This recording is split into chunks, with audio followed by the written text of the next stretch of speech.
All right, I think we are live. Can you still hear me, Rob? Are you still there?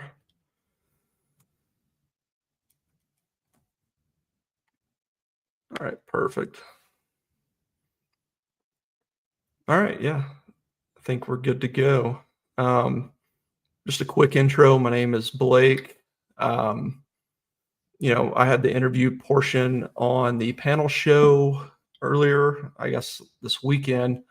So now I'm kind of doing it under the crosshairs. It's totally impromptu. A lot of these questions are, off the cuff. I've not planned, ahead of time on any of these. It's just kind of going off my knowledge and my thoughts. Um, my views on Zodiac, the case in general, doesn't really reflect the views as a whole of the, everybody involved with the channel. It's just my thoughts on there. Um, I think, Donald James Nicol is a good suspect. Or person of interest in the Zodiac case. I can't say 100% for sure if he is the Zodiac or not. I think, if anything, his psychology is interesting, just based off what I've learned about him. You know, his occupation, where he was at the time, there's a lot of things to really consider. So whether you agree with him being the Zodiac or not, maybe there's something that can come out of it that will lead us to the right guy. I kind of stumbled into this guy originally when I was looking for Lover's Lane crimes in the Bay Area. He popped up in 1967. So I thought, okay, maybe that was, his precursor to the Zodiac crimes. So we're going to go through a list of questions here, and, I'm just going to give you my answer and what I know about him. Some of these probably will be, I don't know. It's still kind of ongoing. I've been doing a lot of the research myself over the last, several months. So yeah, we'll start with the first question. So the exact legal charges filed against Nicol, it's like delinquency of minors, I believe, is what he ended up getting. If we want to go, probably article number 2 that I've loaded here, the suspended term. Yeah, that one right there. So if you see me looking up, the webcam's like a little bit below my screen. So, yeah, the judge ruled that he got a 6-month suspended jail sentence, which effectively, from what I found, it looks like 6 months probation. And if you kind of re-offend during that time, or you're arrested for any other reason, I think the judge would then implement the full sentence, like the sentencing, probably for like kidnapping and all that. But he must have taken a plea deal. But it says 6-month suspended jail sentence and then 2 years of probation. So I don't really know what the difference is. I mean, if you do another crime, you're still going to go to jail regardless. So there may be some stipulations there. But yeah, so by the time that 6-month suspended sentence ends, that would put him kind of around early 1968 when that was ending. I don't think it was an official jail sentence. He probably spent a few days in jail when he was initially arrested, but kind of early 1968 was when that was ending. And that's, that was the conviction they gave him, and that's kind of my understanding. And the specific crime was at China Beach, which was considered a lover's lane in San Francisco. It's, roughly 2.3 miles west of Presidio Heights at this location of Stein Attack.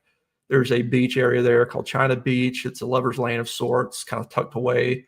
I forget the park that's right next to it to the west, but kind of just the southern side of the Presidio separates it from Presidio Heights. And he was a special patrolman for the SFPD at the time.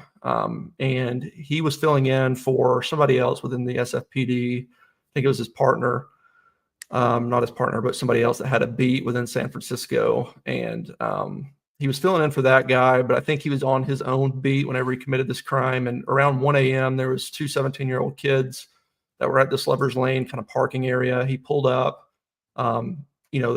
The special patrolmen, they had like full like SFPD uniform. They were allowed to carry guns, but their training was minimal compared to like a full-time SFPD officer. So they had to go basically like half the training that a full-time SFPD officer would have to go through. So around 1 a.m., he walked up to the car, asked them what they're doing, basically told them they're under arrest, and threw out a bunch of just various vague charges at them. They're just like, we didn't do anything wrong. And, he kind of settled with them. He's like, okay, well, you're coming with me. I'm going to take you back, to my sewing machine shop. That was his daytime job, was a sewing machine repairman. I'm going to take you back to the shop. And I'm going to punish you for your misbehavior. So, one odd thing that he didn't make them get into his car. He got into their car in the back seat and ordered them to kind of drive him to the sewing machine shop. He got them in there, asked them to kind of strip down. They kind of refused. And then he settled for them just to spank each other. And he took them back, threatened them, basically said, like, don't report this. And he left them. He drove off. And then, about a week and a half later, the 17-year-old guy, said he started thinking about it, and then he reported it to the SFPD, and he picked him out of a lineup. He was arrested, and that's kind of how that whole story, came about. And that's how I found him initially, was with that.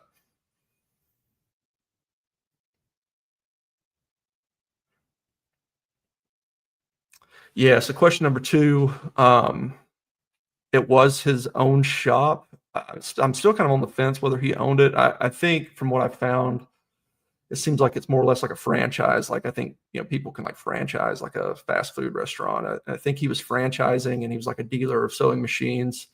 One was Selco Sewing Machine Company. The other was Brothers Sewing Machine Company. And one was Nicol Enterprises. He was under Selco Sewing Machine Company when basically when he, all the way through, I guess, like the late 50s up until the arrest, he's working for Selco.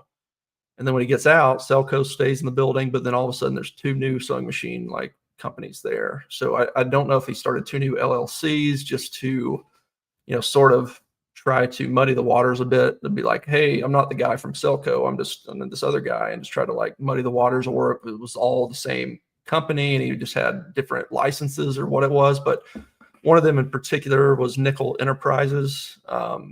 So I tend to believe it was his own shop. I don't know if he had any help there. I know in the early 60s he was asking for, or whoever was asking for help for the sewing machine.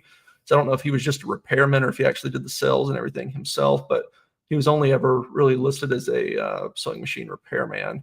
And the victim, like, they didn't name the victims in the articles, I think because they were 17. So it was, protecting the juvenile, victims in the case. They didn't publicly name them. Basically, it's just kind of the story before. They said that he was throwing out a bunch of vague excuses, got into the shop, forced them to spank each other, and said he was punishing them for misbehaving. And then he took them back and dropped them off. I don't know if they really mentioned much of like the surrounding or what else was going on there, but some of that is kind of detailed in some of the articles. And then if you want to throw up the SFPD beat map, or maybe we can get into that in a little bit as well. Yeah, so this is a pretty cool map. This is from 1982, and I got this from the SFPD Special Patrol group. And I think the beats relatively kind of stayed the same throughout the years. From what I found, they started in the 1800s.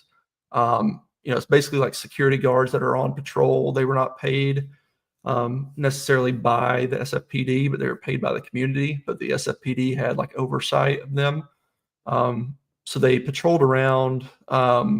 They watched over communities. The community themselves kind of paid them, or if like a shop or somebody wanted to pay them, they kind of patrolled their own beat. So if you look in the top left corner, beat number 95 is where China Beach would have been. So that's beat 95. He lived within like 75 and 101. That's kind of where his house was in that general area. And then if you look a little bit to the right, 34 is Presidio Heights. That's where Maple and Cherry, Maple Washington Street, and the Presidio is like right there. So that was that beat. I haven't ever found who was patrolling that beat or who he was covering for. Based off what I've read, it sounds like he owned beat 95, and then he was covering for somebody else, and then he came back to his own beat to kidnap the kids. So yeah, this is a pretty cool map here to look at. And if maybe if he's not Zodiac, maybe one of the other special patrolmen might have been, or a similar type job, someone that patrolled around at night that had a role of authority within the city. So yeah. It made the victim spank. Yeah, and so did itself. So yeah, that kind of got into a little bit of what I was covering there towards the end. So I think you see a lot of serial killers go into these type of occupational roles. A lot of the times you'll see like security guards, or I think we've heard of like park rangers or police officers, like a role of kind of authority over other individual. It doesn't mean that that's the case every single time, but that was one part that interested me, as a position that he could have power in and authority over others. It's also a position that I think could have been a precursor type crime that Zodiac would have committed, like voyeurism. Like it could have doubled his his job at night, and then also could have allowed him to prowl around and spy on people at night. Obviously, he was doing something similar to that to kind of arrive at that lover's lane and kind of act out this crime. So for him, there was all the above. I think power that he had over the kids, the control of the situation. He got in the back of their car. Now I liken it a little bit to it's totally different victim, but like Paul Stein. It's kind of the same scenario. Zodiac gets in the back of his car, directs him where he wants to go, and then commits the crime. It's kind of that same process, even though totally different victim type. So I kind of liken it to that. He's using a ruse or like a con to lower the kids' guards, get them to a place that he's comfortable in, and then commits his crime. Definitely sexual in nature, but he doesn't do it himself, which is that's an interesting little caveat there. I think we'll talk a little bit more later of how I want to link that back to George Kent Wallace, a guy that was active around the same time on the East Coast that was doing a very similar type of crime. He was referred to as the Mad Paddler. He did the same thing, but he was not a cop, but he used like a fake police uniform and badge and a ruse to get kids from a grocery store, and he slowly escalated. He would spank them, and it started mild, and then he would force them. A lot of those kids reported that he made them spank themselves too, so he didn't do it every time, and it escalated until eventually he was spanking them like 300 plus times, and punch them in the face. They arrested him. He went to jail for a while, and as soon as he got out, he immediately started killing. And he used the same exact ruse, but through the time he was kind of in jail and serving that, and by the time he got out, he went kind of straight immediately to killing. And he was a serial killer on the East Coast. And I liken that sort of profile maybe to, Nicol, if he was allowed to kind of keep escalating. And that's kind of the thing is, him getting arrested, that stopped him in his tracks, or when he got out, did he immediately plan to kind of up the ante? I think it's possible either way, but yeah, that's my thoughts on, using that position as a position of power or control, all the above.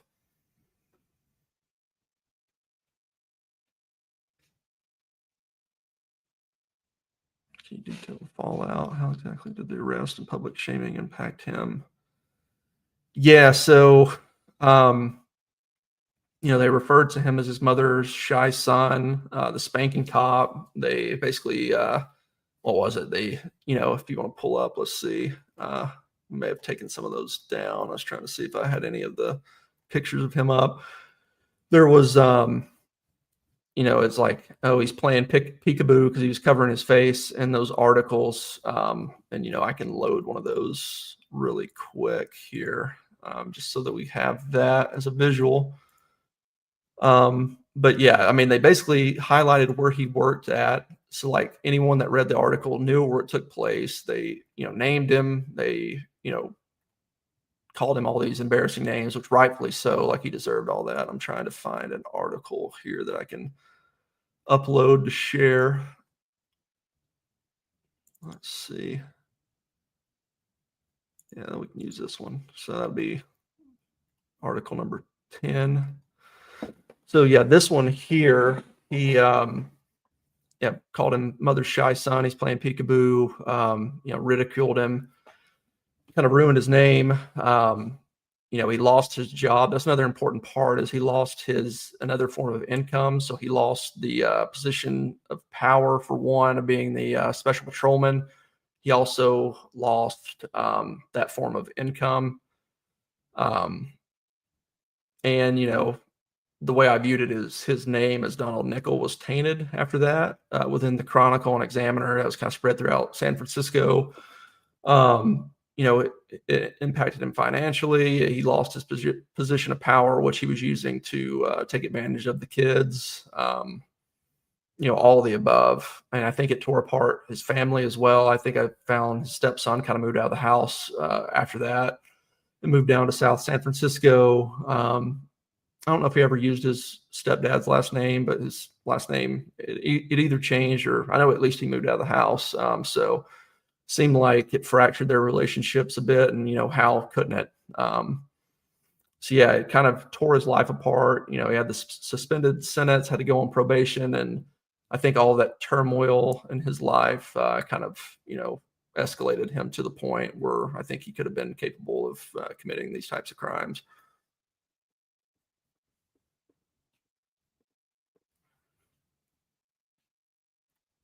And if you want to pull up, I think picture 10 was the last one I just put up from prior, where he's covering his face. If everybody wants to see this visual, this is kind of the side profile of the guy. Talks about spanking suspects, peekaboo, which is, interesting phrasing there. And then punishing people for their misbehavior. All those things. His last name's spelled wrong underneath his picture, which that happens a lot. But yeah, and also he was covering his face and he walked straight into a marble wall when he was trying to get out of the courthouse. He's like bruised his face and his ego is what it says. They really laid it thick on him, which, good for them. But also I think all those things could have, maybe kicked him off a bit there. So yeah, that's good just to share that picture. And then his mother was right there with him, arm in arm. So I'll get into that a little bit later too, about some thoughts on that.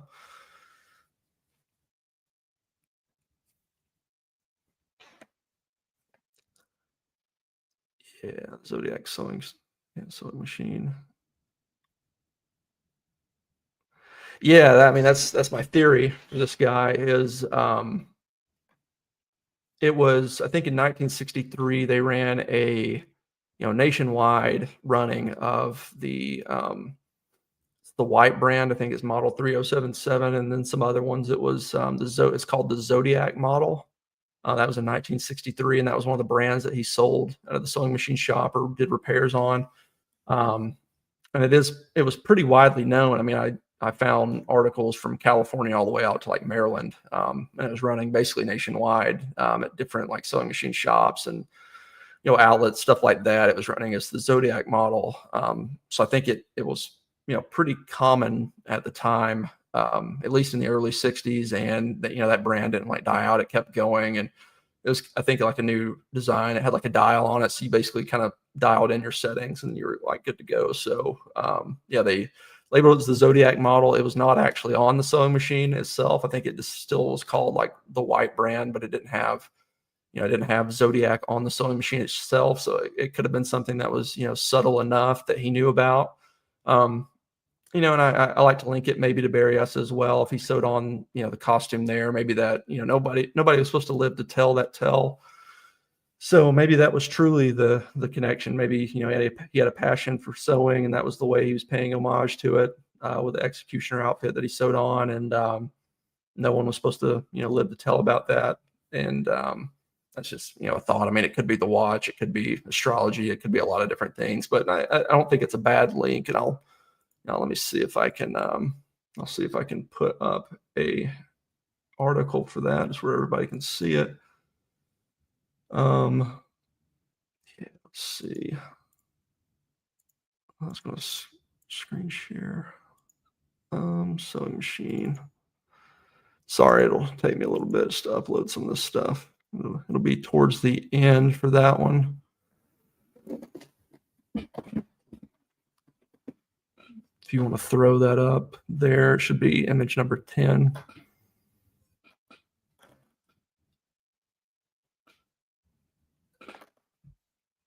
Yep. So that's there's the sewing machine there. That's kind of how they advertised it. There's a lot of different articles. It's called the new white Zodiac there. There's also some that just in parentheses, it's called the Zodiac.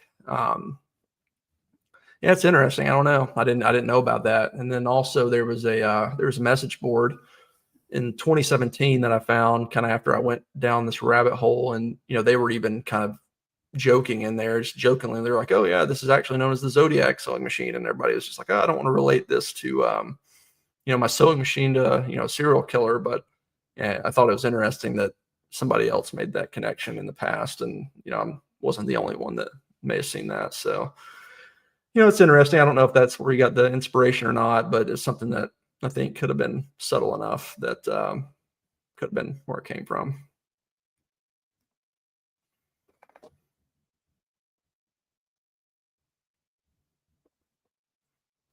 Yeah, reportedly created letters in his workshop.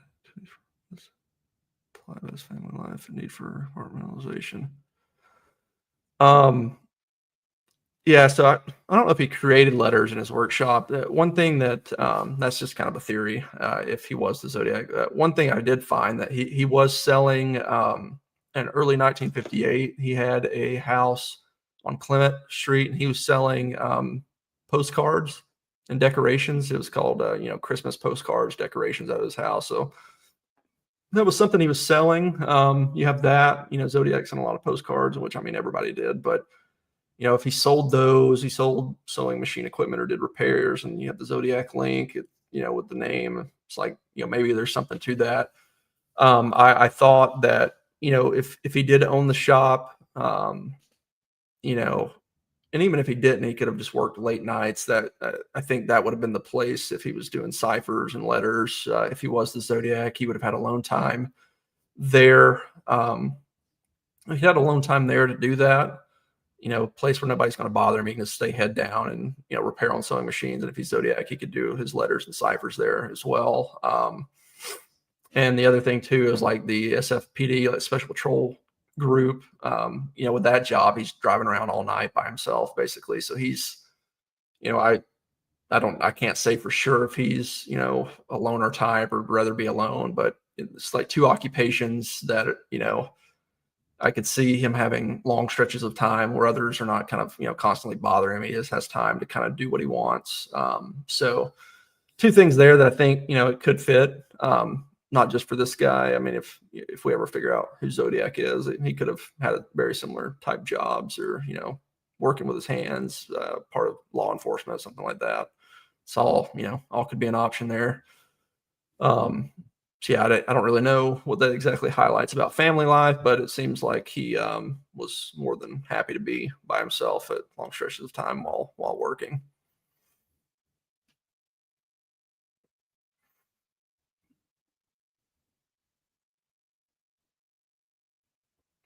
Escalated Nicol from 1960s. I mean, I think essentially it would have been that incident, if anything. If anything escalated him there, that's kind of what I would guess. He was, his brand, I guess, of himself, like your name is, pretty important. Of course, that's what everybody knows you by, and that's your reputation. So that was kind of shot, I think. He lost a form of income. He's now known as a spanking cop. He, fractured probably family life, a lot of stuff like that. Once you roll all that into it, I think that would probably be my thoughts of like why he kickstarted everything off.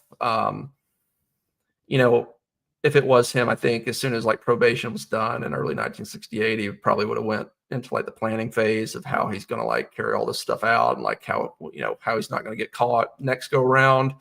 That's all pure speculation, but yeah, I think that is the main like primary like driving factor would be that. And I didn't notice anywhere else, at least in the papers or online or anywhere, where he had been arrested prior or afterwards that I found anywhere. I may have missed something, but yeah, that was the one time. So I don't know if he was doing this, prior and then just now got caught, or if this was like a one-off, or if he was doing other stuff. I'm not really sure. Yeah, I think the 1967 incident rolling in to the end of probation, early 1968 was kind of that was like the the spark that kind of lit the match, or lit the fuse there. So yeah, that's my thoughts there. Did his 7 years of special patrol provide him covered prowl? Yeah, I mean, I think so. I don't know how you get to that level without some form of like prowling or doing something prior. That's my own thoughts. Like, how do you, how would you immediately jump to kidnapping and doing that sort of bizarre crime? Just, you start off prowling and you're, kind of spying on kids, and you finally like, you may like kick some of them out, kind of like, hey, get out of here. And then like slowly, it progressed to the point where he's like, all right, I'm going to have to take them back and do, what I want to do with them. So yeah, I mean, he did it from 1960 to 1967, which was, that was good to kind of clear that up, because that kind of came through some of the newer articles. I didn't realize he'd been doing it that long. So he was involved for 7 years. Yeah, and it would give him cover, I think, just to kind of prowl around through the streets, definitely learn that area. I mean, he always lived in San Francisco, like in that side of San Francisco. So I think he would have known it pretty well regardless, because he was kind of a part of the community right there anyway. But yeah, I think he started probably by prowling and then kind of worked his courage up to the kidnapping portion.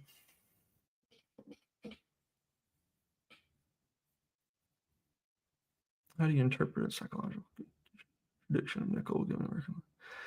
Yeah, that's a weird one. I always had some sort of thought that, if there was something that Zodiac was saying, I mean, it's kind of out there, but when I hear punishment for your misbehavior from him, I mean, it's sexual in tone, but maybe there was something he saw that was immoral.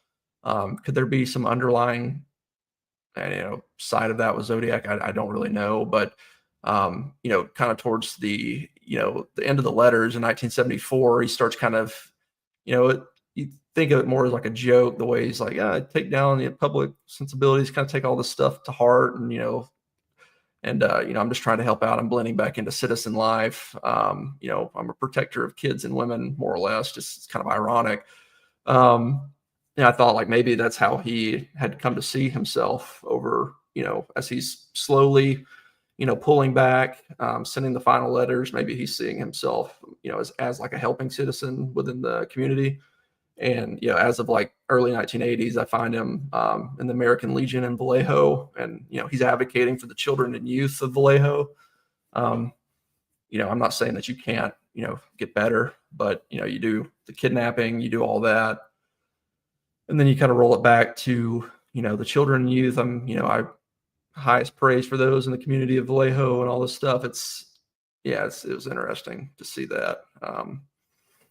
So yeah, it's maybe that's how he viewed himself after the Zodiac crimes. He's like, no, I'm a protector of children and women now. I'm blended back into citizen life. I'm just a member of society. But yeah, it's ironic in a pretty sick way. How do you think surviving his traumatic youth?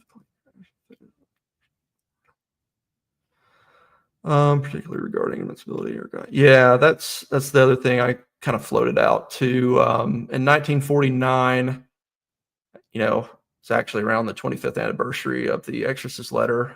January 26th, I think, is when the plane went down, and that is reported out the 27th of January.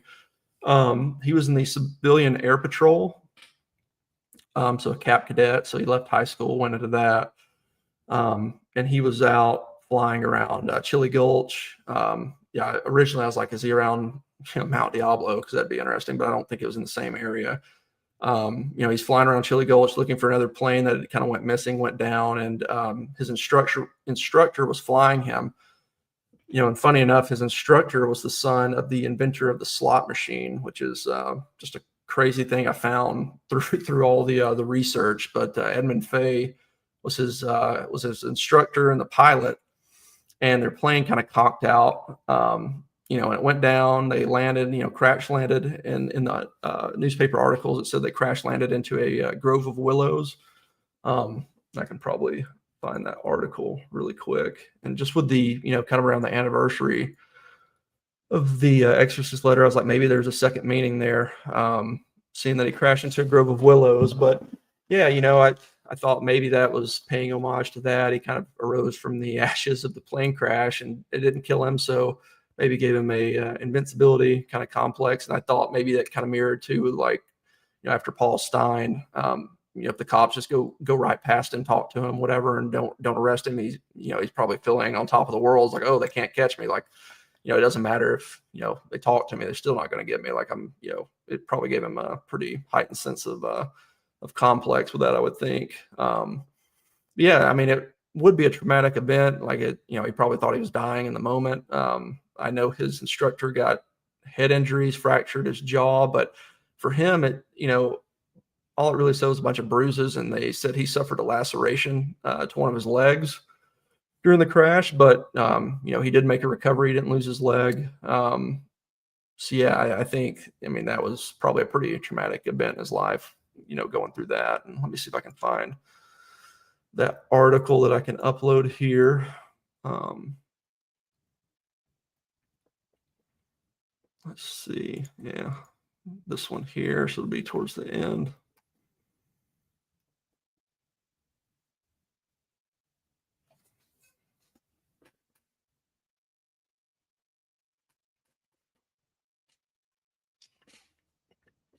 Yeah, it's this article right here, and like right below where I have highlighted, I guess like the third paragraph, the plane overshot the field and landing in a landing attempt and crashed into a grove of willows.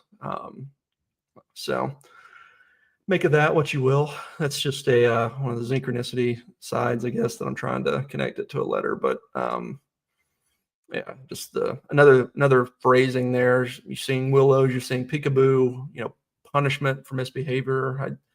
Some of that sort of stuff I'm trying to link towards some of the phrasing and wording choices that Zodiac used there. But yeah, that's the article for his plane crash. And if you look that up, there's several articles that will it'll call out other Don Nichols with different middle names. One will say like Don E. Nicol. One is like Don C. Nicol. Don Nicol, Donald J. Nicol. He was the only one that was 17 at the time in San Francisco and in the Cap Cadets. So I'm pretty confident it was him. But yeah, it's just another, you kind of see that throughout the years, like all the editing within the newspapers. There are a lot of typos, a lot of stuff you have to double and triple check to make sure you're looking at the right person.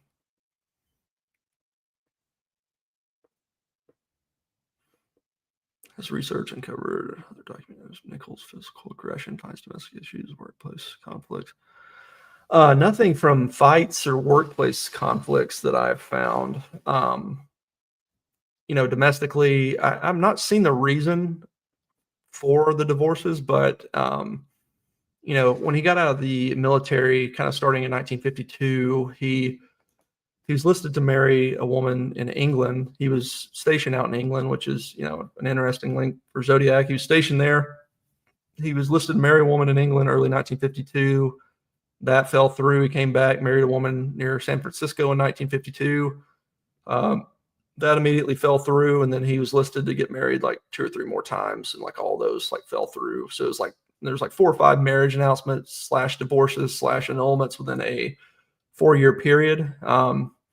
Which is odd. I don't know what was going on there. I don't know if it was through cruelty or, he was cheating on people or them on him. I don't know what it was, but, he went through a lot of marriages kind of in that 4-year stretch. And then eventually he got married to Alice Nicol around 1956, I think, 1957. He got married to her.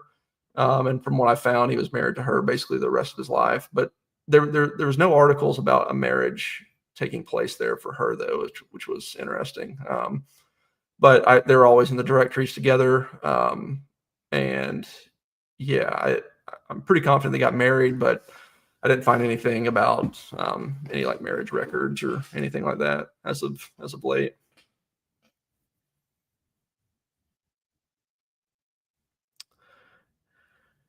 Yeah, I think I've got 1 or 2 of those already loaded. I think the 9th image, Isabel Clally's obituary. Let me delete that one. Yeah, this one here. I don't know if they ever announced. So for this lady, I don't know if they ever announced how she died. Let me pull up the other obituary notice. Let's let's look here. But his first two wives are people that he was linked to marry. They both died in their early 30s, in the early 1960s. So this is probably, just trying to find the right article here. Yeah, this one, Sheila Nicol. It's probably the good one to look at. Yeah, so this was his first like official wife that I found. She was living in Alameda County. She worked at the Alameda Star in the newspaper there.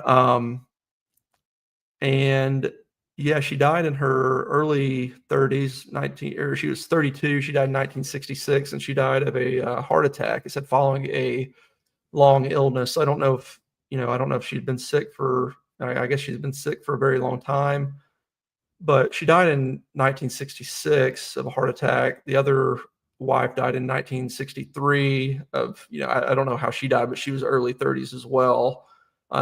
He was not still married to either one of them when they died, but it was interesting that I found that. And I think almost all of his wives, they have some sort of, arrest record that I found. Maybe not all, but, the majority. I've found at least 2 or 3 of the ones of like the early stages that they had been arrested a few times for different charges. It ranged from, marijuana possession to shoplifting to a bunch of different stuff. So, I thought that was interesting as well.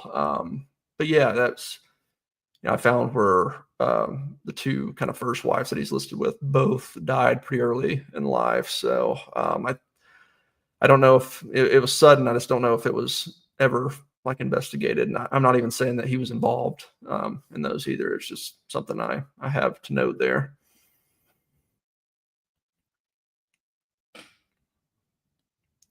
Unknown if he is a hunter.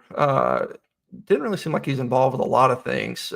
He had the military background, and he was involved with military for several years in the Air Force. But yeah, the SFPD Special Patrolman, they were allowed to carry a gun with them. I don't know if he pulled it on the kids. I never read that in the article, but essentially, like their uniforms and their attire, like the attire, badges, weapons, everything was basically the exact same as like a regular cop, I think, at the time.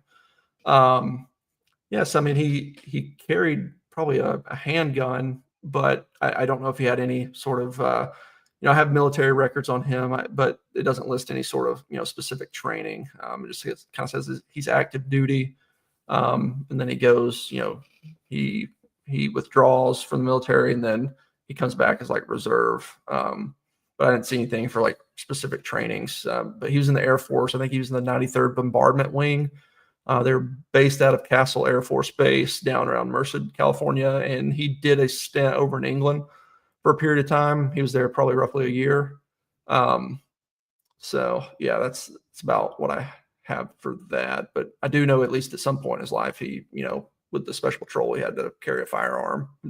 I assume he took training, but there was a few articles after the spanking. There was one guy that kind of came out and was like, this is crazy. How do these Special Patrol people, how do they have so much, authority over the community, and they have like half the training? They barely have any training, but they're out here like policing the world. Like the guy was basically asking for more like strict regulation over the Special Patrol unit, which that's a fair argument. But yeah, I just know at some point that he worked around a firearm.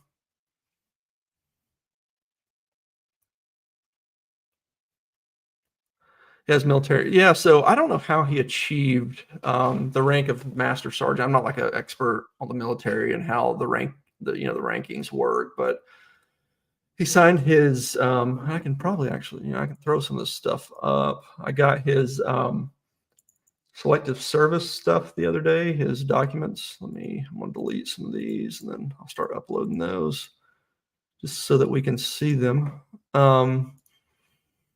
So I think the first signature, upload that, and I'll upload this one.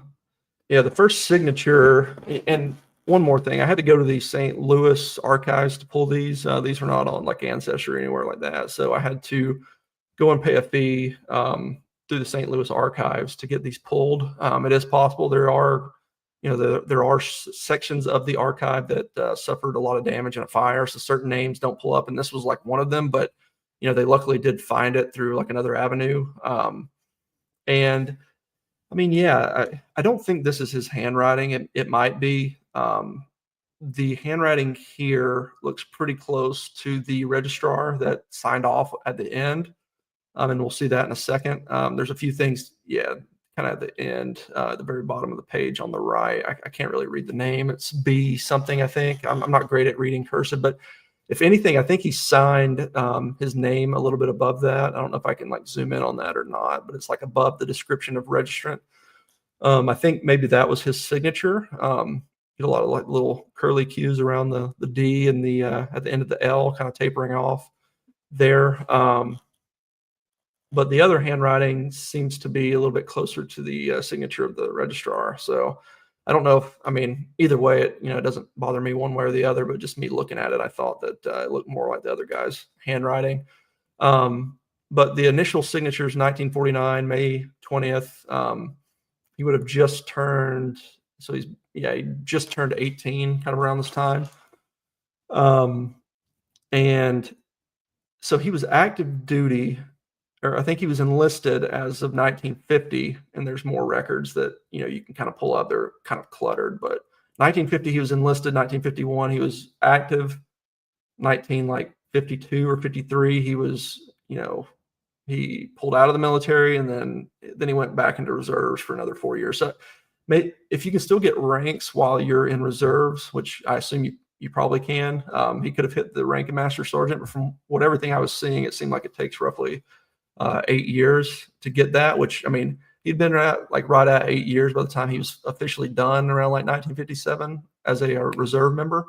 But he was not active duty. And, another interesting thing to note, one thing that I learned is on line 9, nature of business service, there it's listed as the Drew School, which is a prep school in San Francisco, and that's under a mile from Presidio Heights at Maple and at Washington and Maple, and even Washington Cherry. It's like 0.8 miles from that, somewhere on California Street, I think.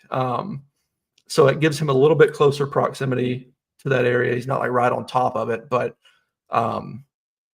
yeah, that was something I had learned. I didn't realize he had went to school there. He went to high school at George Washington High School, and then that address is basically where he was at almost the entire time that he's in San Francisco, 670 36th Ave. And he did a small little stint at 3117 Clement. But it doesn't really highlight much of his training, I don't think, here. So I don't know exactly what role he served in the military. That's something I'm still trying to find. And, I may touch on it a little bit later. I could upload his social security card as well. That gives, I think that's his handwriting, but he was like 13 at the time. I was hoping this would shed more light on it. If anything, it sheds maybe that he wrote in cursive in his later years, but in his earlier years, he did all print. But this one, I thought the handwriting looked more like the registrar at the end, but either way, it's fine either way. All right. Shop proximity and stepson's wedding. Yeah, okay. So yeah, nothing outside of those two. Nothing outside of those two that I ever found him out in the area that I recall. There may be something that I'm just not thinking of. But yeah, we'll probably cover more into Donna Lass later, but yeah, he has some interesting connections to her. And, I'm not the biggest non-canonical guy. So like I don't necessarily think Zodiac did any of the non-canonical crimes, but since it's, something there, I do list it out kind of briefly. His stepson got married out around Lake Tahoe. It was either in Reno or Carson City, basically right next to Lake Tahoe, the same week that Donna Lass disappeared. And then, as of late, I don't know if Richard Grinnell will see this, but I was listening to him talk, and I think it was on Jerome's panel show. I was listening to that kind of on the side. I didn't realize that, you know, Donna Lass at the time of Presidio Heights, she lived at 4122 Balboa, and his sewing machine shop was at 4049 Balboa. So that would have put him, you know, that would put him 190 feet from her apartment at the time. So like if you go on the street view there and you basically get down on that street view and you look, I mean, you like the window to window, like you could basically look almost right in the window there. It's it's pretty interesting. So yeah, he lived 190 feet from where she lived at the time at Presidio Heights. So that was a very interesting link. It interested me a lot when you have that paired with him kind of potentially being in the area the same week that she disappeared. Does it mean anything? I don't know. I'm not like the biggest fan of the non-canonicals, but it is interesting to say the least.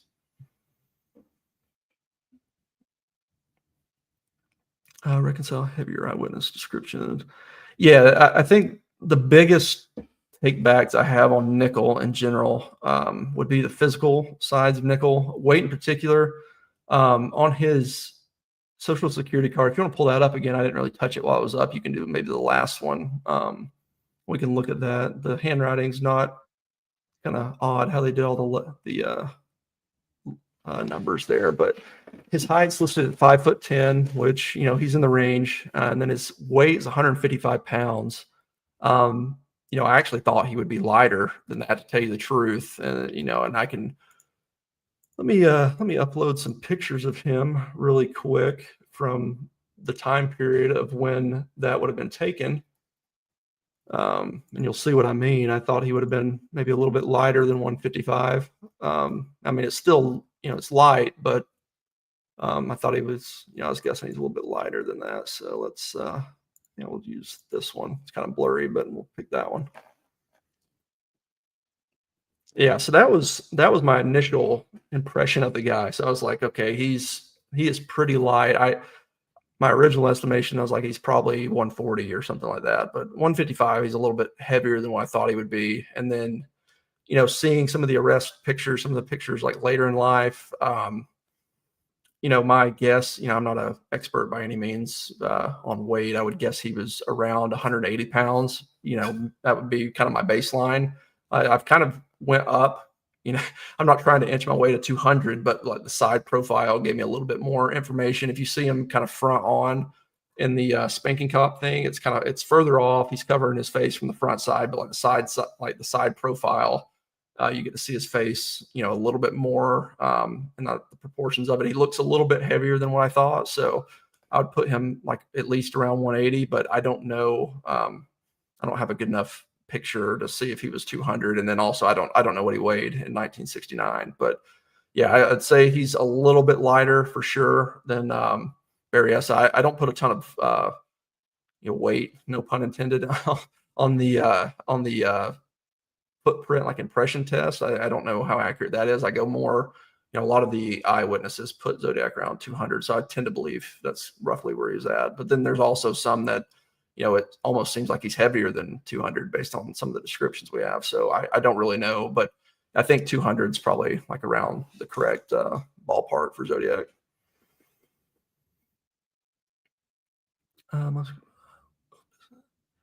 Yeah.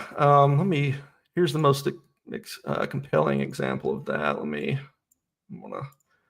It's all on the fly. So none of this is prepared ahead of time. So let me see if I can find that document here. Okay, this one's pretty important.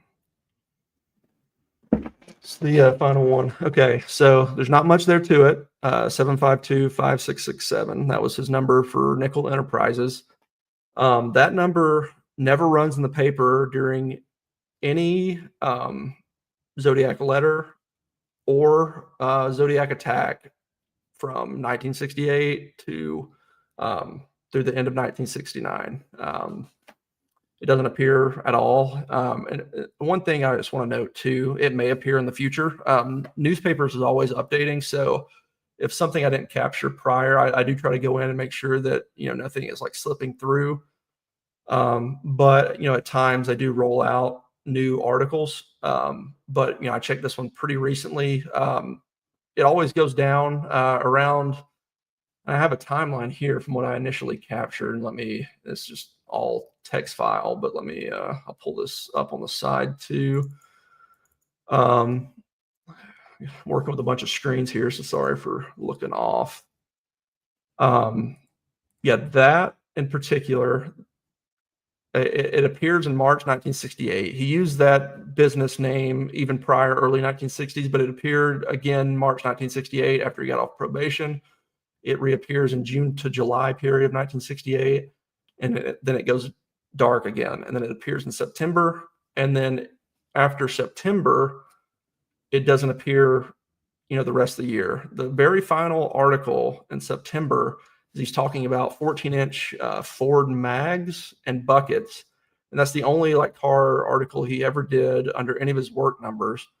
Was that one time, and that was September of 1968. Then it goes dark. It reappears March of 1969, and it posted about a week to April 3rd, and then it goes dark again, and it reappears July 13th. So like after the 4th of July attack, and then it goes dark again. It goes dark again until August 24th, and then it reappears, and then it posts almost every single day after that, kind of on and off until October 11th, 1969, and then it stops. So and that kind of corresponds with the Presidio Heights attack date. That's the last day it's ever used. It's never used again ever in the papers after that. And that's the one associated with Nicol Enterprises.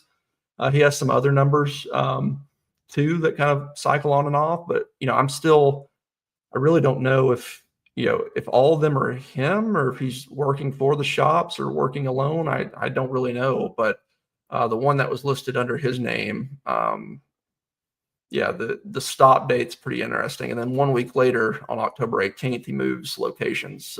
He goes further down Balboa Street after that. And I don't know why he did that either. It could just been, coincidental timing. But that was one of the more coincidental dates there. And then his very last work article ever that I found is very end of February of 1971. A few weeks later, we get, the 1971 letters, and then he kind of reappears after that in Vallejo. So he moves from San Francisco to Vallejo after that. So, some of the timings are interesting. He's opened a sewing machine shop out there, and, I'll get more into that in a little bit. I don't even know what question we're on. I've done a bunch here. What evidence connects Nicol to Vallejo Napa before 1971-72?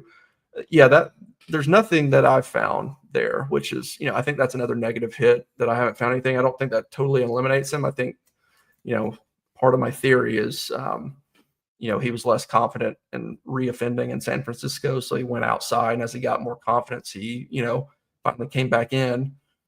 That would be my theory for him. But I didn't find anything, prior to 1971 in Vallejo.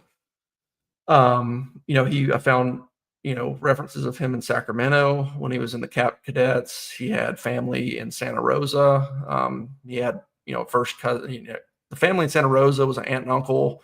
He had a cousin down in, like a little bit east of Los Angeles. I don't know if they're even close. And then he was in Sacramento a little bit for Sacramento for a bit. And then he was in Oakland for a little bit for the Cap Cadet stuff. But I never found anything specifically tying him to Vallejo or Napa, prior to like that 1971-72 time split when he jumps out there. So, I think something moved him out there, whether it's like a cheaper real estate, or he needed to get out of San Francisco for, if his business was suffering and he thought he could do better, outside, whatever it may have been. But prior to that, I didn't find anything. But who knows? I have another theory too, that whenever he got fired from SFPD, the Special Patrol, he may have taken a security type job out there, which would certainly explain comfortability at night. And even if it's not even I don't even know if that's true, but even if not, if there's certain roles like that in Vallejo, which I think I have found that there was special patrol units in Vallejo, those types of people could be of note as well when you're looking for the Zodiac. This people that are out at night have a reason to be out at night, especially if they have a family. That could give them an excuse to be out at night, and they could go around and do whatever they want to. And it doesn't really draw suspicion because they're supposed to be out. But if Zodiac's a loner, then he can do whatever he wants. But I'm trying to look more into, if there was, nighttime kind of security type jobs in Vallejo, and if maybe he, after his probation, after he was fired, maybe he went and did that and then slowly rolled the sewing over there as well, just, out of convenience. I don't know, but it's something I'm kind of actively looking into right now.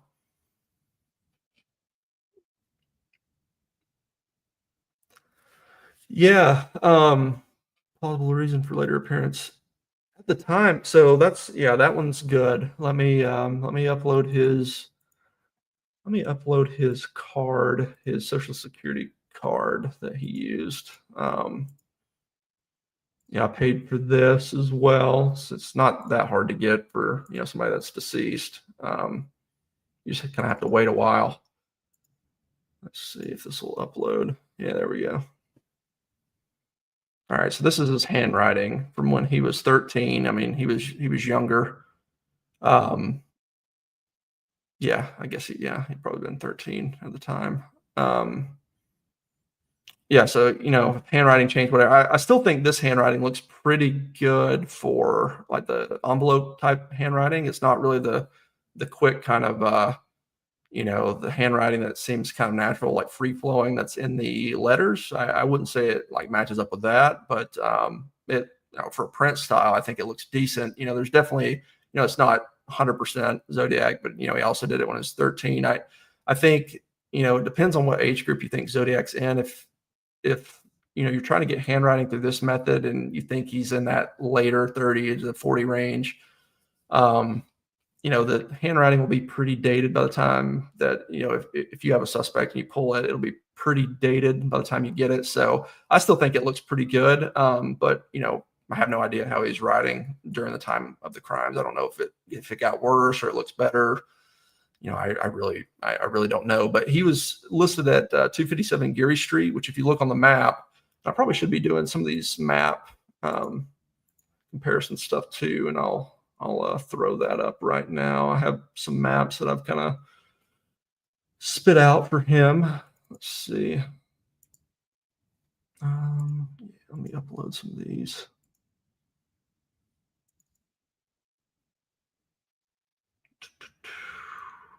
It's kind of good to see, proximity to some of these areas.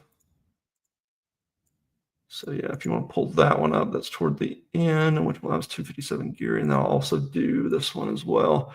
All right, so 257 Geary on the left, that's Mason and Geary right there, and he'd worked previously in life at 257 Geary, and he worked as a plaza florist. So he's working in, I guess, Union Square area, like in the plaza there, selling flowers.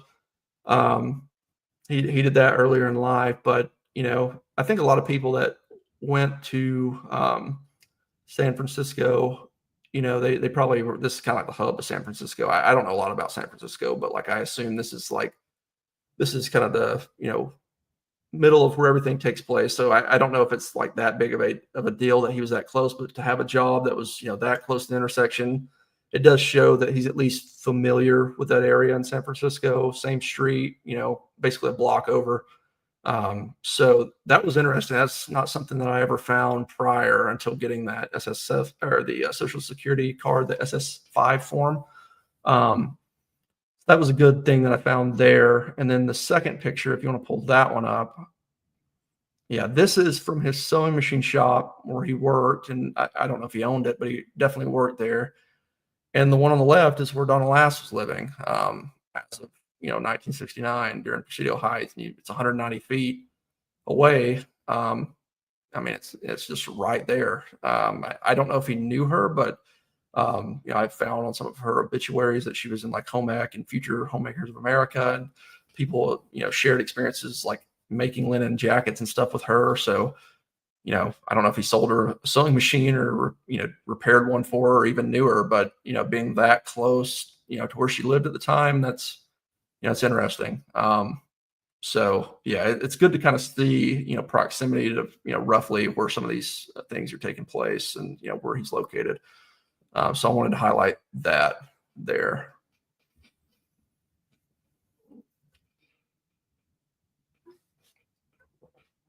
Let's see, Nicol's family background. Yeah, so yeah, his father, when he was young, his father was a post office carrier. And I found an article that's new that he was basically was assigned like a forward delivery truck. And this is kind of when he was very young and, early life. His father worked as a post office carrier in the Park Presidio.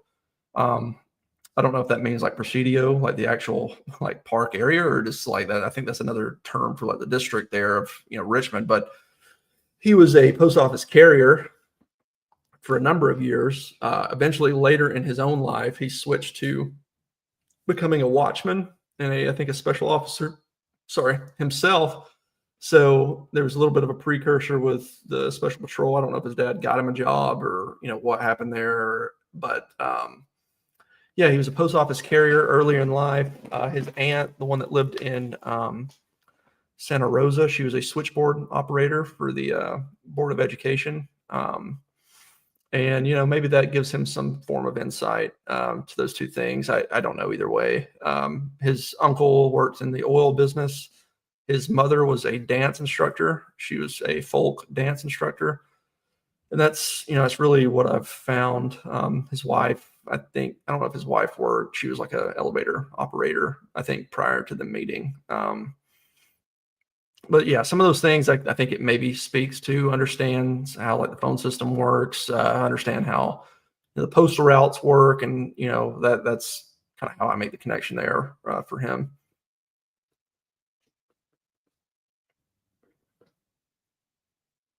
Yeah, this one's a good question. Yeah, so if SFPD revenge was Nicol's motive, why did Zodiac's crime begin outside of SFPD jurisdiction, Vallejo? My biggest thing was, not necessarily against, not the main driving factor against SFPD, but them, the media, and the kids. And after getting arrested, how quick and like the turnaround time. I mean, it's not like the next day, but within under a year, basically, of him getting off probation, that's when Lake Herman Road attacks. I don't know if he thinks if he does that type of crime in San Francisco, if they would immediately be able to link it back to him. I think there is some sort of sexual frustration in the crimes. The motive may have shifted, which I think it probably did at some point, but he didn't write after the first crime. I think it's a combination of a lot of different things for him. If he is the Zodiac, it'd be revenge, and there's some sexual tones to the crime, and then kind of rebuilding his brand. Donald Nicol maybe is tainted, and he's trying to rebrand himself, his new persona as Zodiac, with the media and how he wants to be seen going forward. So I think it's revenge aspect. He's going to take advantage on. He's still going to take advantage of those kids, and he's still going to do crimes against the kids. But now it's like, I can't let them live. I'm going to kill them. He does that, and then slowly his confidence builds up to the point where, he feels like he can work his way back to San Francisco. And if he is the guy, maybe, another element. Yeah, there's another picture of him there.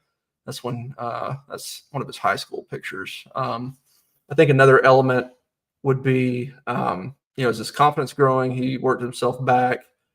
And one thing, if he's Zodiac, if he is the Zodiac, one piece would be that, as he built confidence, he came back, but he still had it in his mind that he couldn't maybe do a lover's lane crime that close to his house. I mean, Presidio Heights wasn't like next door, but it was about 2 to 3 miles away. Same kind of general area of San Francisco over there. So maybe he thought that they could link it if he did another type of crime. He shifted to mail, or by that time he'd already shifted beyond that to, the rebranding, and wanted to be known that he could kill a male. Didn't want to be known as like a lover's lane killer. Wanted to be something greater than that, which is kind of what he's painting for himself. So I mean, any of those could be valid, but yeah, somewhere kind of in between, I think, for him if he was the guy. 1967 arrest.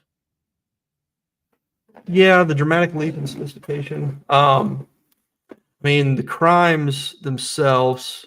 I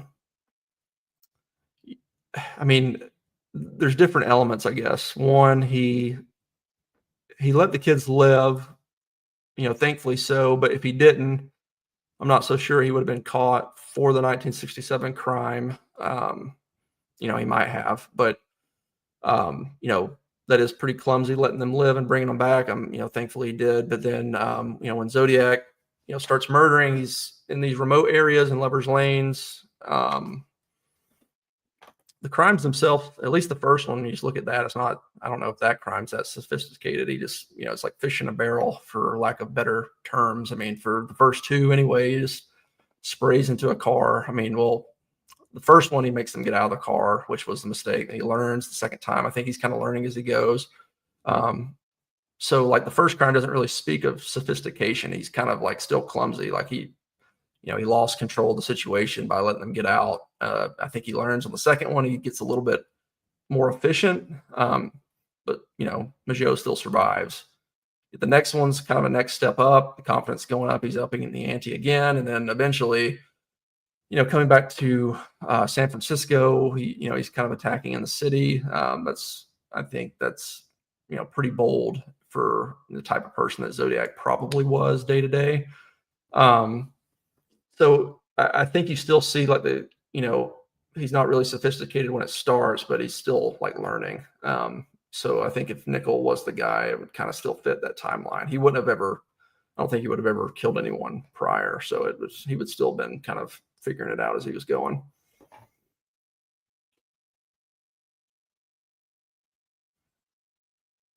No, nothing that I found. He had a first cousin down in Whittier, in California, so like in the LA area, but nothing that I found that necessarily like links him straight to Riverside. The one thing that's like timeline wise is he did the kidnapping on April 23rd, 1967. And then the Bates had to die letters come out 1 week later to the day. And I don't even think Zodiac killed Sherry Jo Bates, but just for like the timing, it's interesting that he's doing that crime. Maybe he is starting to like ramp up before he gets arrested. He gets arrested on May 2nd. I don't know what would prompt him to go down there, but he did want to study criminology earlier in life. So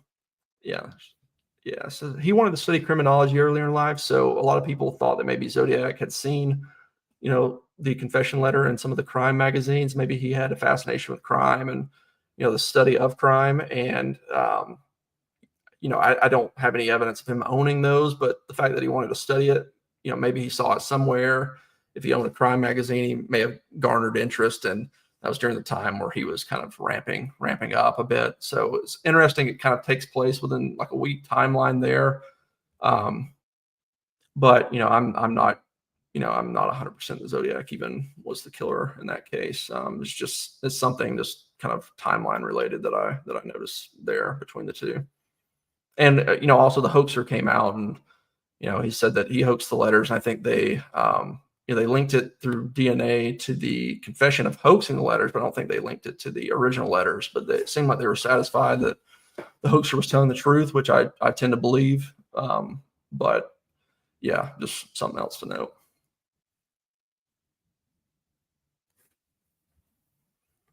You found any other unconfirmed Zodiac? Yeah, I mean, there's one other that's near his house that I thought was interesting. In the Sutro Baths area, it's actually closer to his house than China Beach was. I mean, they're both within like a mile and a half and under. And I'll actually I can put up the map of that really quick. Let me find it.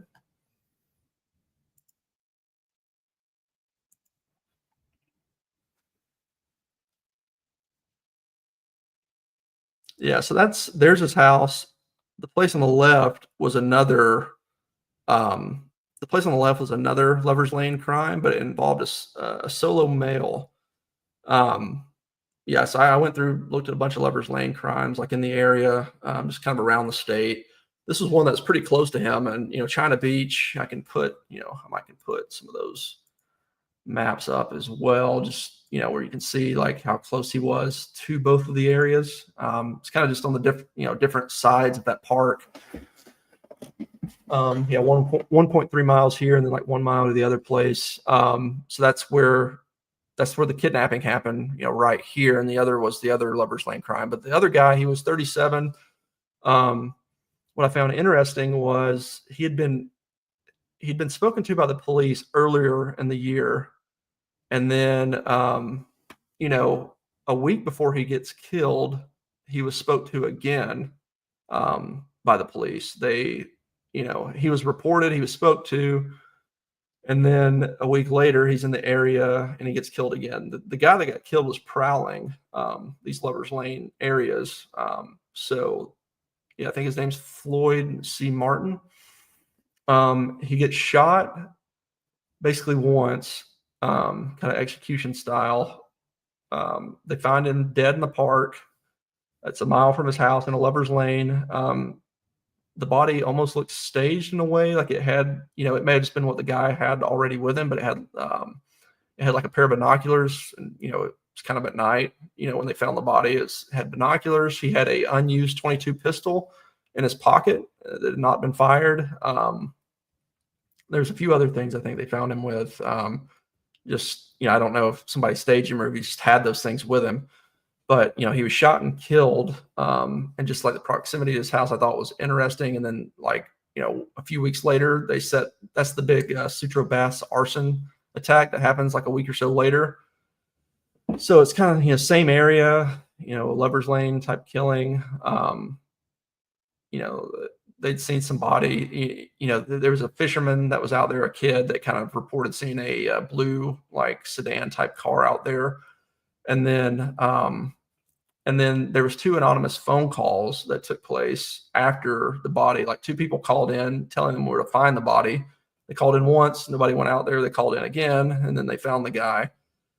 With all that being said, I'm like, it's interesting that's happening in the same area. And this was a year prior to the kidnapping of the kids. So, I don't know if he was involved, but just how close he lived to it.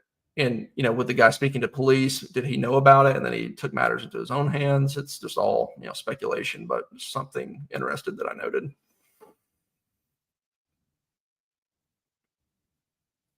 What evidence is our primary suspect?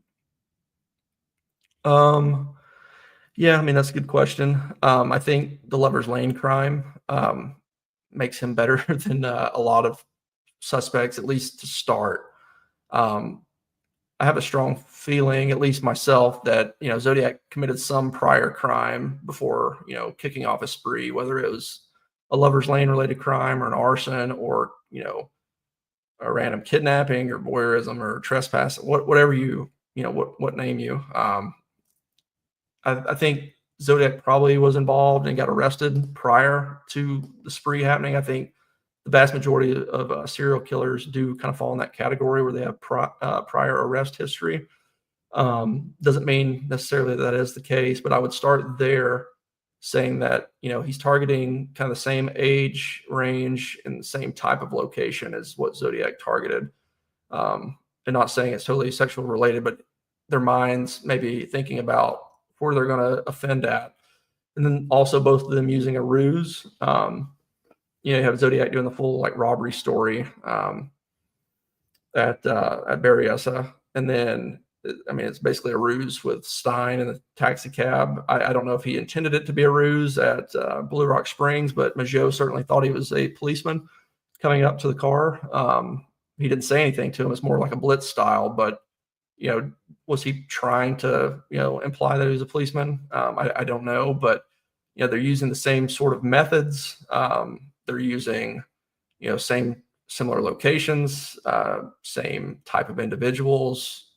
That would put him very far on my list when starting. There's not a ton of guesswork that's involved. So that's one reason I think he's appealing, because I just, I can kind of get there pretty quick. But, sewing machine background. Is that really what Zodiac did? I don't know. I mean, so the sewing machine shop the sewing machine shop, he was there. He may have sewed the costume at Berryessa. There could be a link there. I think Zodiac probably liked working with his hands, using that as an example, and the cards and, different things and creating the ciphers. I think he liked, creating things. So I don't know. I would, I'm not 100% convinced that Zodiac was a drafter either, but yeah, I mean, I have one or two other suspects that I've not really revealed, but it's usually like what line of thinking I'm thinking that day, and I'll go down a route and I'll find somebody and kind of look into them, and they're, they line up pretty decent. And that's one thing I found too. Just because you have a good suspect, I probably could pick somebody at random out of the newspapers and, give me 20 or 30 minutes. I could pick somebody at random and probably make a case for them, being Zodiac. But that's not like the best way of going about it. But like a lot of people, when you think of military experience, a lot of people are going to fall in that, trajectory, at that time period. Drafting seems, I don't know if it's that popular of a job choice, but, it's not that rare. I mean, there's a lot of things that, when you look at Zodiac, it's kind of speaking of the time that he was offending, but, you look at just about anybody, you can make a case, I think, in some roundabout way. But I think showing that he's capable of doing that type of crime, kidnapping, those victims, I think that was what ranks him very highly on my list. From Nicol's perspective, narrate the night. Oh man, this is a good one.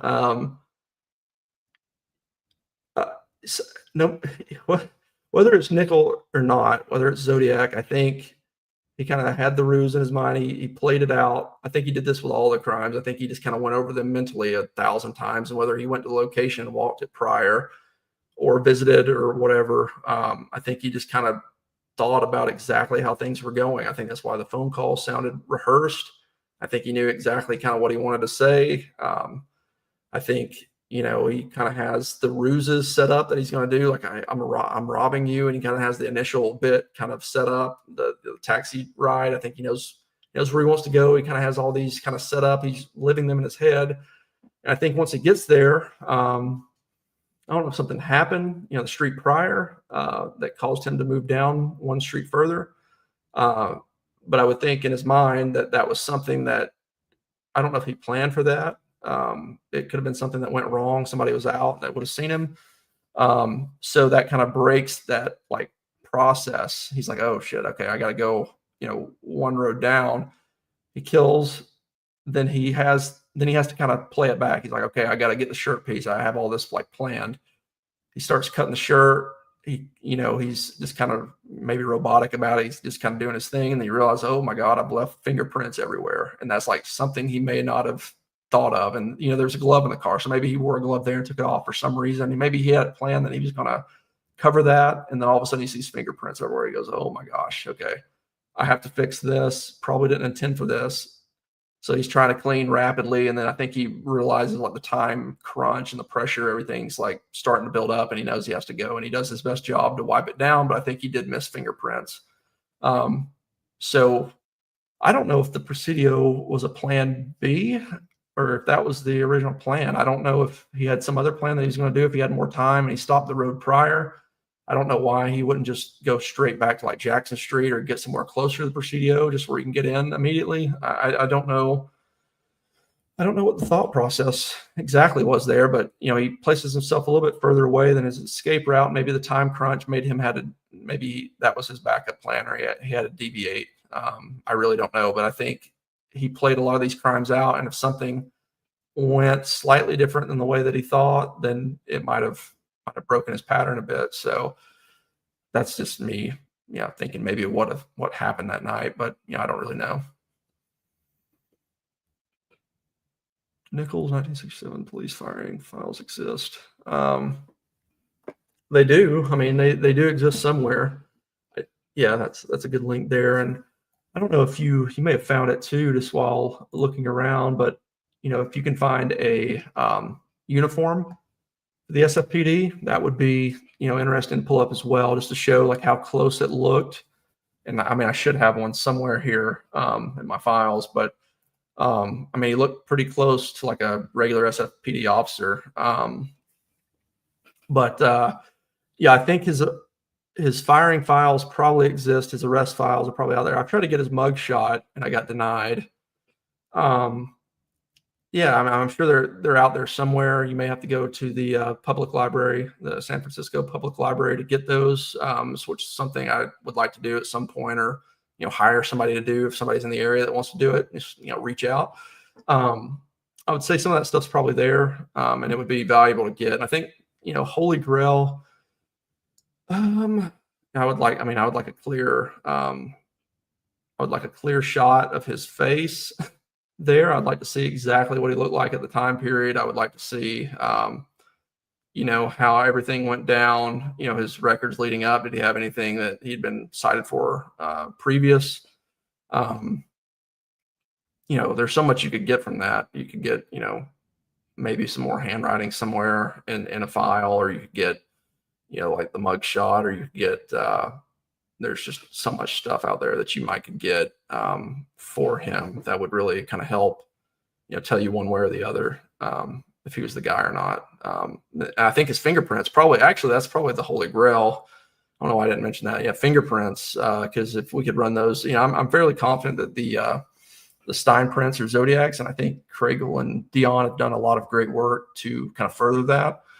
So I think, I think if you ran his fingerprints and you had those to go against the cab or any other letters that show similarities, if he didn't match there, I would be content moving on. So yeah, I think that'd be the main thing. If I could get his fingerprints, that'd be pretty cool.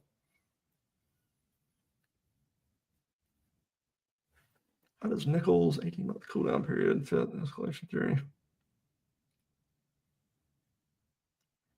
Well, I don't know if it's necessarily it's not necessarily a cooldown if he goes from the kidnapping may have been the escalation, like the previous, he may have been, voyeuring in the area, using the job or doing some other, form of using control over the people. So he could have slowly escalated. That may have been the first step, further to like kidnapping. And then after he gets arrested and goes on probation, that may have been his planning period to kickstart the Zodiac crimes. So that may have given him the time to kind of plan stuff out, learn like what he needed to learn, kind of patrol the areas he needed to go to. Yeah, I mean, there's no work articles when he was on that 6-month probation. I mean, he had 6 months. What he did with that time, I don't know. But that would be kind of my theory for him, as he took it to the kidnapping, he gets arrested. Now his pre-planning, the Zodiac crimes to escalate to murder, he's kind of planning those, plotting out what he wants to do, kind of trying to figure some stuff out, and yeah, go from there. And I think, if he did that, if he committed the crime at Lake Herman Road, comes back, he may have been, he may have thought they were going to connect it to him somehow because it was at a lover's lane. And he wanted to take a bit of a break just to kind of let the dust settle, see if anybody tied it to him. And then okay, they didn't link it to me, I can do another one. And then confidence up again. And then another one. They're like, oh, they're not linking it. And then when he comes back to San Francisco, he's like, maybe, they just didn't link it because I'm outside of the, they didn't link it because I'm outside of the city. Let me do a different type of crime here and just kind of throw it off. I don't know. But yeah, that would be my theory, is, he would be in that planning stages of taking it the next step. Forensic ruled him out. I would move on. I mean, simple as that.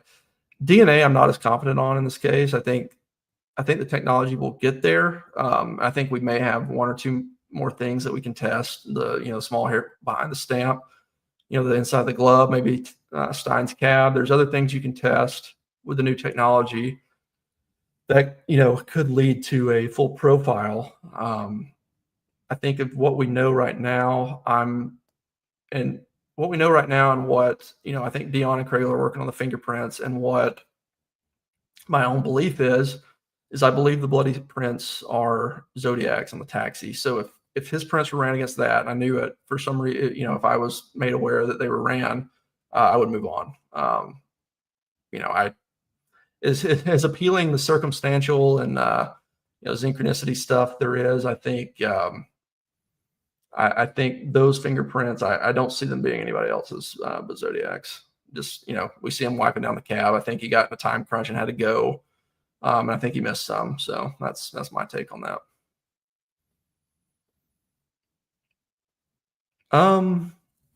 Yeah, he wasn't involved in any activities up until the American Legion thing that I found, which is odd. I mean, he did the military thing, but he was never in the papers ever. The only thing I found was him working. Yeah, I guess what I would ask them, if they would answer anything, it's like, how was he at home? Was he a good dad?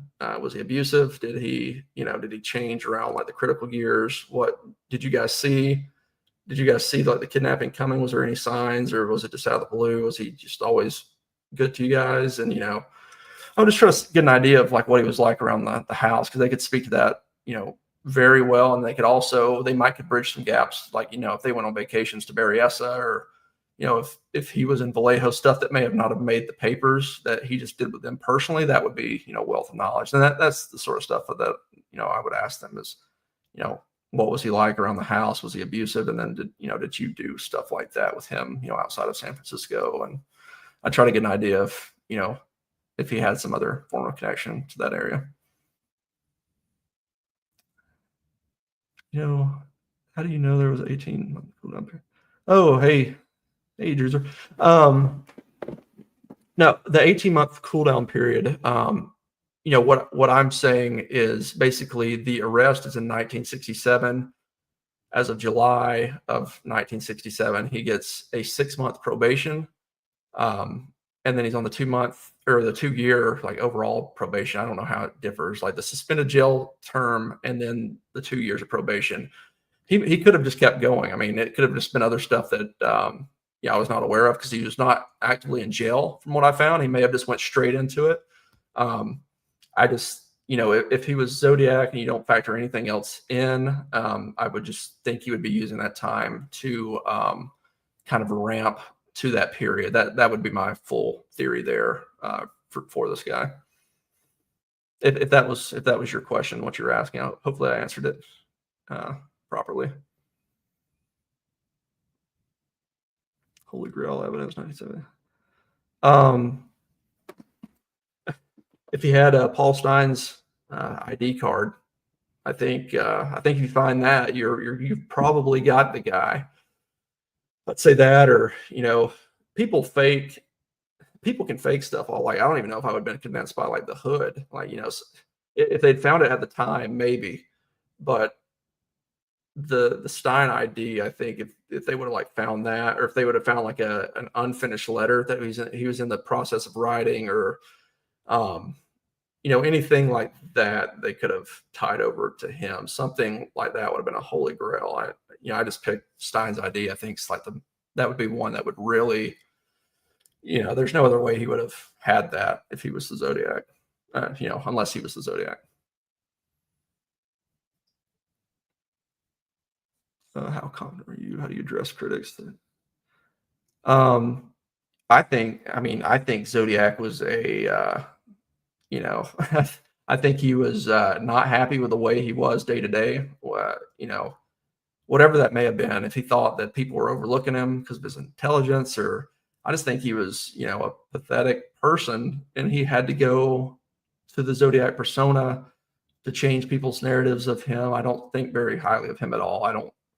I don't think he would have been any high standing, like, I mean, maybe, but like when I think of who he was, why he went on that whole campaign, who he was targeting, I mean, a Spanking Cop's a pretty pathetic person. I mean, he kidnapped kids, he did all this stuff, I mean, I don't know. The thing is, I don't know necessarily, like, if he was Zodiac, the part that I don't know is if, you can kind of see some parallels with the Mad Paddler guy, but if he was Zodiac, would he have kept doing that same sort of, crime, but escalated that into killing, or would he have just, started shooting? Like, I don't know. That's the jump that I'm not sure about. But I think he fits in line with that as somebody that's targeting people that are unsuspecting, just a pathetic type of person. I mean that falls in line with who I think Zodiac truly was, like the man behind the mask. I think he wasn't I think he's a pretty pathetic guy.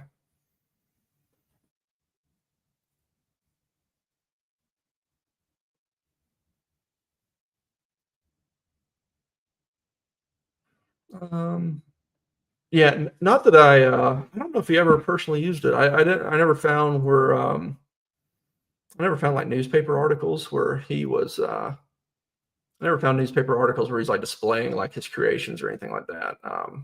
I think one thing that like I think everybody's learning it from this and hearing some of the other people. What's invaluable is speaking to the people that knew them, so they might can offer some things that um, that you may not find otherwise. I'm getting there. It's definitely on my list. It's like a priority, but I think the only people that really knew him that are still alive would be his daughter and his stepson. And, I don't know what their perception, is of him or if they'd even be willing to talk to me, but that's kind of where I'm working. All that being said, I didn't find anything some of the links that I found is, his mom's a dancing instructor. His dad did like the PO carrier stuff, but his dad had a few articles about his flowers in his garden. And then he was Donald was a florist in the plaza, so maybe there was some shared connection with like flowers and stuff between him and his dad.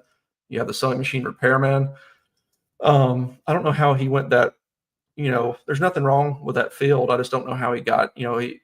When he came back from military, he was wanting to study criminology, and I don't know if it just didn't pan out because of the marriages or what made him go that route. I don't know if it was it was an influence from his mother. I think that's something, I think if anything, he probably took a lot of influence from his mother. So maybe it was something that she had taught him when he was a kid. And, he may have learned through that method to, be attached to sewing machines. I don't really know.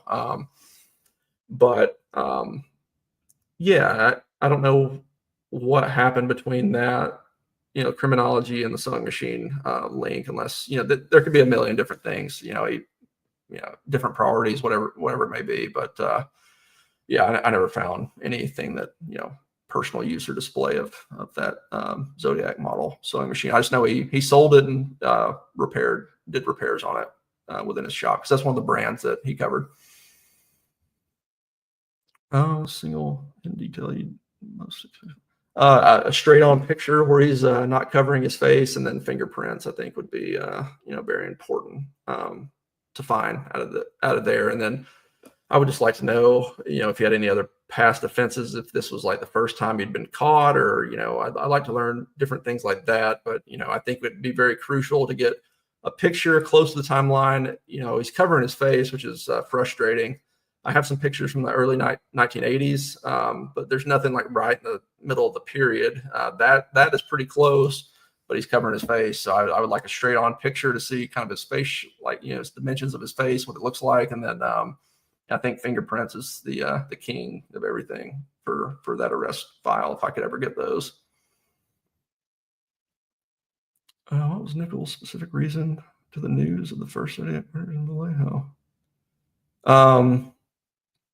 I mean, I don't.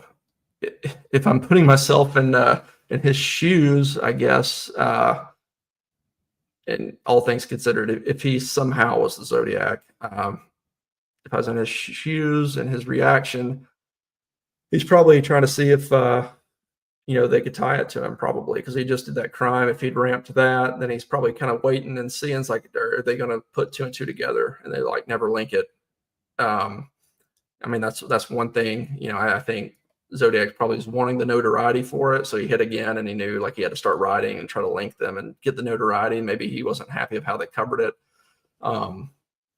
But yeah, that was one thing personally, I guess, for him. I thought that if he went outside of San Francisco, maybe he thought he had a better chance where it was more remote to do this type of crime. And then when he came back, he was just kind of waiting and seeing, like, are they going to tie this to me or not? And when they never made the connection, the confidence rose a little bit, and he decided, okay, I can do this again. He does it again. They don't tie that to him. Then he starts, he goes from there with the confidence, I think. One specific police procedure, Nicol might have known. Yeah, that's a good point. I mean, he did it for 7 years, patrolling the areas.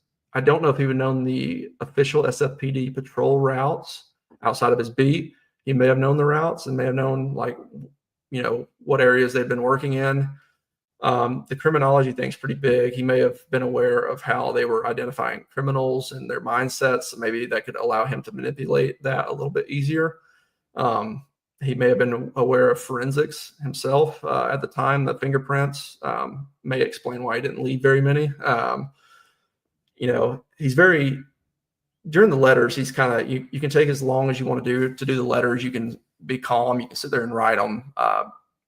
Talking and writing is one thing. Actually getting out and acting is another. And I think you see some mistakes at the crime scenes that show someone that's inexperienced and somebody that's, not as meticulous and careful. Like whenever they're out, they're actually like doing the crimes. He missed a lot of stuff. I think the night at, Presidio Heights with the fingerprints. So hopefully that's what will eventually nail him. But I think I think Justice probably could speak to that some too. I don't know everything about criminology. I think, when I spoke with Justice, they mentioned that it was a lot of it at the time was like the theory of, different theories and law, like the criminal type backgrounds. Like it was more like juvenile focused on how, stopping it before it kept going. There was different like theories, I guess, in place at the time that they were studying. But I think among that, if he had, a passion for the study of crime, if he was Zodiac, I think Zodiac drew inspiration from other serial killers. I think, if he knew about the finger, if he learned everything, through that interest, I think that would have helped him a lot avoid detection throughout the years. Do you ever comment on or show unusual interest in the Zodiac case after the main letters ceased? Not that I know. No, that's why I think speaking. If I could ever speak with his daughter or stepson, I think they're the only people maybe alive that knew him that I'm aware of. He was not ever really involved in anything in the papers. Everybody that he was involved with is currently dead, I believe, from what I've seen that he's listed with.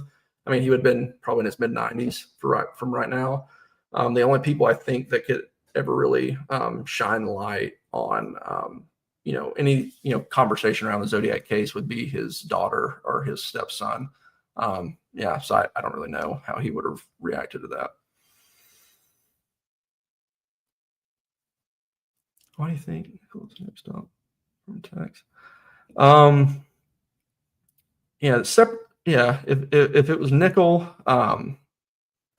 maybe the confidence grew. He felt like he could go back to San Francisco and attack again close to home. And then he almost got caught. Like the closest he got to get caught, left fingerprints, like left a glove, possibly left the glove.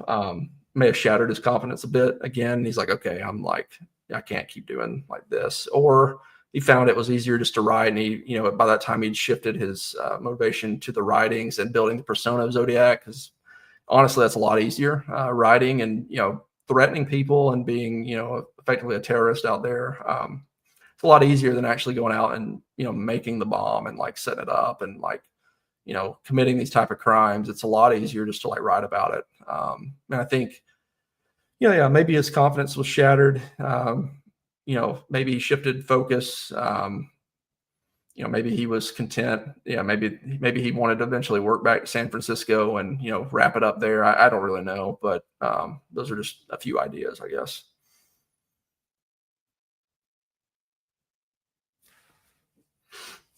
What's one seemingly innocent habit now viewed as sinister due to your research? I think the American Legion thing, later in life when he's kind of supporting the children and youth of Vallejo, whether he's Zodiac or not, he still kidnapped kids and, made them, dress down and spank each other and do all this stuff. So like, I don't know how you really, fully reel that back. If you didn't know about that, but you saw like the American Legion stuff, you'd be like, okay, this guy's, member, he's a great guy. But then when you see that, you're like, okay, is he using that to get closer to people? Is he using it to blend in? Like you have those sort of thoughts. I think that is something, that's kind of sinister about it. I guess if I had to pick one, it'd probably be that one. Verifiable third-party records that can either find Zodiac crime scene or establish. Not that I know of, unless really what it would have to be. I'm on a tangent a little bit. I think almost it's never going to happen, but you almost have to have like a collective, like joint effort, I think, in the Zodiac community to push a suspect. If somebody was like good enough to push, you might could force law enforcement to like look into their records, maybe, or check fingerprints. If they found like an arrest, or they found like maybe he got like a speeding ticket and he was like in, San Diego on a day of a crime or something like that, that would clear him. His kids might could clear him if they could remember specific dates. I don't know if they could or not. Maybe the holiday ones. That's kind of where my mind goes there. I don't know if there's any other way. I don't think, even if we know who Zodiac is, I don't know if we could place him at all the crime scenes like the day they happen. Like you could get lucky and there may have been something at one that he missed and somebody like saw him or something and they're like, oh, I know that guy, but he wasn't involved or whatever. But I don't know. Even if we know who Zodiac is, I don't know if we would. I don't know if we would still be able to place him at those scenes on those given nights. Traced to him and definitely not found after the crime. I don't know how to do that. Actually, I don't know if I have to be a family member or if that has to be law enforcement that would trace that. I mean, I know he owned a gun when he was a special patrolman, but like personal firearms, I don't know how I could link that. He never was listed as like selling one in the papers that I saw or buying one, but I don't know how I would do that unless family member would tell me, or I don't know, maybe it's law enforcement. That'd be something that they could figure out on him if they got involved. But yeah, something I might could try to figure out eventually if I end up speaking to family members. Has any living person ever reported Nicol making statements? Again, not that I know of. The statements, nothing around the Zodiac crimes that I've found. The only thing, and we may touch on it too, is just like common phrasing, I think, is, if I link like the willow, like the tit willow to like the crash into the grove of willows, if I linked, the peekaboo on the article about him being arrested, I don't know if it was ever confirmed, but like the Valentine stickers supposedly that may have been in there. I don't know if that's even factual or not, but one of them says thinking of you. And one of the kids was saying that like he didn't report it until he started like sitting there thinking about it. So I was like, maybe that was a reference to that kid or just, Avery, whoever. But and then, when he was kidnapping the kids, he was telling them he was going to punish them for their misbehaviors. And then you see a lot of like punishment themes and like, throughout some of the Zodiac writings, especially like the button letter, is punishing you for not complying, so now you're getting punished. He's using that kind of phrasing, and that's something that it's kind of a similar type phrasing that he used for those kids that they at least reported on was now I've got you, I'm going to punish you for your misbehavior. So some sort of like punish element. I don't know if that's like the most solid link, but that's about the best that I have for like knowing what he said. Apparently Cron TV at the time in San Francisco, I found this like a day or two ago, but I found his name and occupation, and it had him listed as appearing in a TV show or on TV on that station within the last 3 years. I think it probably had to do with the arrest. It's like, man, I would like to get that footage. Like if you could see him like on footage talking, everything, that would be crazy. I just saw that like a day or two ago. So that's an avenue. I don't know if they may have records of that somewhere at the television station, but that was interesting too. Maybe something like a actual video footage of him exists somewhere.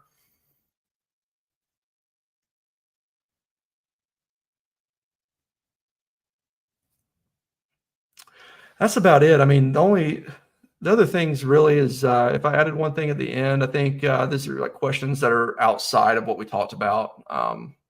during the first like panel show, it'd be, I would just link back to like the Captain Cadets. What they did was they, they trained in mathematics of aviation. They trained in navigation, meteorology, how to send and receive encoded messages. I think primarily through Morse code. Had those types of like trainings, maybe stuff. I don't know if Zodiac was an expert in any of those, but maybe he had some past like brief experiences that like, he brought those back up and kind of brushed up on before doing some of those crimes. So that was something else I thought was interesting, that, they were specifically trained on some of those things. But yeah, I mean, I don't know. I like this guy's background a lot. He has some issues, of course. I think some of the physical stuff is not perfect on him.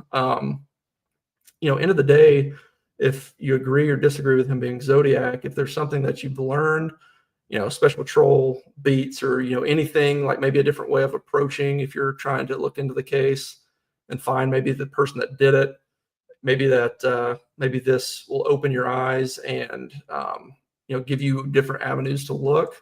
But, I think he fits pretty well with somebody that could escalate into becoming the Zodiac. And yeah, it's just, I've spent some time on this, but, ultimately my goal at the end of the day is I hope that all this effort, I hope, the right person sees it, he gets fingerprinted, and, if they don't match, then yeah, I'll move on. I'll go try to find somebody else. But yeah, I hope everybody enjoyed it. I've kind of bombarded the Zodiac Theory channel recently. I was on the panel show. I don't even know. I snuck on there somehow, and now I'm doing this suspect overview on Nicol. I think it's needed. It's it's something that needed to be discussed and kind of hashed out. There's a lot that's still unknown, but I appreciate the time letting me to come on and speak about it, and maybe I'll be on sometime again in the future. So yeah, I appreciate it. Does anybody else have any questions? Yeah, thank you.